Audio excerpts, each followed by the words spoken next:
খোলামেলা কথা।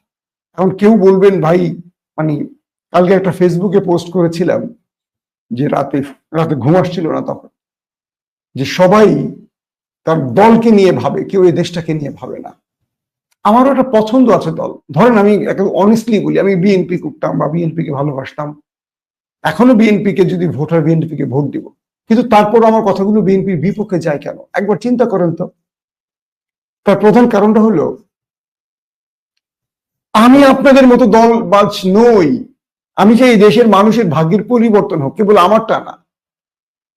আমি চাই এই দেশের মানুষ 54 বছরের মতো আর যেন কাদা ছোড়াছুড়ি না করে, আর যেন রাস্তায় সন্ত্রাস না করে, আর যেন নারী নির্যাতন না হয়, আর যেন আমাদের প্রতি 5 বছর অন্তর নির্বাচনের জন্য দেশের সম্পদ, মানুষের প্রাণ ধ্বংস না হয়।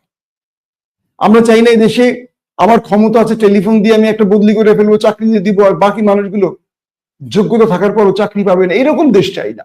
কারণ আমরা ওয়েস্টার্ন কান্ট্রি দেখে এসছি, থেকে এসছি, আমাদের কাছে রুল অফ ল একটা জায়গা আছে, আইনের শাসন কাকে বলে আমরা দেখে এসছি। বাংলাদেশে তারাই রাজনীতি করে, দিন শেষে যারা চাঁদাবাজি করে, যারা টেন্ডারবাজি করে।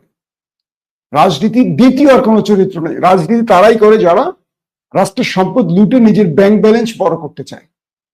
এছাড়া এই বাংলাদেশে আর কোনো সভ্য রাজনীতি নেই, ইসলামী দলগুলো বাদ দিয়ে। এটার কথা আমি আনবো না, এটা মিথ্যা বলা হবে। এখন আপনি প্রশ্ন করবেন, তাহলে আপনি বিএনপিকে পছন্দ করেন কেন? আমি জিয়াউর রহমানের জন্য বিএনপিটাকে পছন্দ করি। কারণ এই দেশটাকে, আজকের বাংলাদেশটাকে যে আমরা চিনি, এটা জিয়াউর রহমানের হাত ধরে তৈরি হয়েছে।